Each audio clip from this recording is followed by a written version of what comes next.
പലപ്പോഴും നമ്മുടെയൊക്കെ വീടുകളിൽ പല വഴക്കിൻ്റെയും കാരണം ചില ആത്മീയ കാര്യങ്ങളാണ് എന്നുള്ളതാണ്. ഒന്നിങ്ങനെ അപ്പൻ അല്ലെങ്കിൽ അമ്മ അല്ലെങ്കിൽ മക്കളോട് പറയും, നീ പള്ളിയിൽ പോ, കുരിശ് വരയ്ക്കും, ബൈബിൾ വായിക്കാത്ത എന്നതാണ്, ധ്യാനത്തിന് പോ, എന്നിങ്ങനെ പല നിർബന്ധങ്ങളും വരുമ്പോൾ പലപ്പോഴും അത് ഇഷ്ടപ്പെടാതെ അങ്ങോട്ടും ഇങ്ങോട്ടും വാക്കുതർക്കമായി, പിന്നെ ബഹളമായി, പിന്നെ കുരിശുവര മുടങ്ങി, ബൈബിൾ വായന മുടങ്ങി, അങ്ങനെയൊക്കെ. ഇന്നത്തെ ലേഖന ഭാഗത്ത് പത്രോസ്ലീഹ നമ്മെ ഓർമ്മപ്പെടുത്തുന്ന ഒരു കാര്യമുണ്ട്. നിങ്ങളുടെ കുടുംബത്തിൽ വചനമനുസരിക്കാത്ത ആരെങ്കിലും ഉണ്ടെങ്കിൽ അവരെ വാക്കുകൊണ്ടല്ല, പെരുമാറ്റം കൊണ്ട് വിശ്വാസത്തിലേക്ക് നിങ്ങൾ ആനയിക്കണം എന്നുള്ളത്.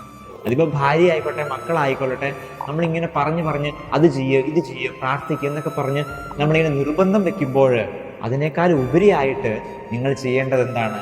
നിങ്ങളുടെ ജീവിതത്തിൽ മാറ്റം വരുത്തിക്കൊണ്ട്, ഈ പറയുന്ന വ്യക്തിയുടെ ജീവിതത്തിൽ അത് കാണിച്ചു കൊടുത്തുകൊണ്ട്, അവർക്ക് മാതൃകയായിക്കൊണ്ട് നിങ്ങൾ അവരെ വിശ്വാസത്തിലേക്ക് നയിക്കണം.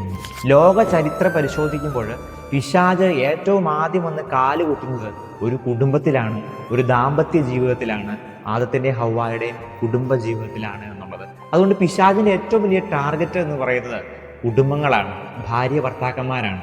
ഈ കുടുംബ ജീവിതത്തിൽ എപ്പോഴും അസ്വസ്ഥതകൾ സൃഷ്ടിക്കാനായിട്ട് അവൻ പരിശ്രമിച്ചുകൊണ്ടേയിരിക്കും. അതുകൊണ്ട് ജാഗരൂകതയോടെ മുന്നോട്ട് പോവുക. ആത്യന്തികമായിട്ട് മാറ്റം വരേണ്ടത് എന്നിൽ തന്നെയാണ്. ഭാര്യ മാറാനായിട്ട് അല്ലെങ്കിൽ മക്കൾ മാറാനായിട്ട്, അവരെ നന്നാക്കാനായിട്ട് പുറകെ ഓടുന്നതിന് മുമ്പ് നമ്മൾ ചിന്തിക്കണം, എന്നിൽ ഒരു മാറ്റം വന്നാൽ, എൻ്റെ പെരുമാറ്റത്തിൽ, എൻ്റെ സ്വഭാവത്തിലൊരു മാറ്റം വന്നാൽ തീരാവുന്ന പ്രശ്നങ്ങളേ ഉള്ളൂ എല്ലാം.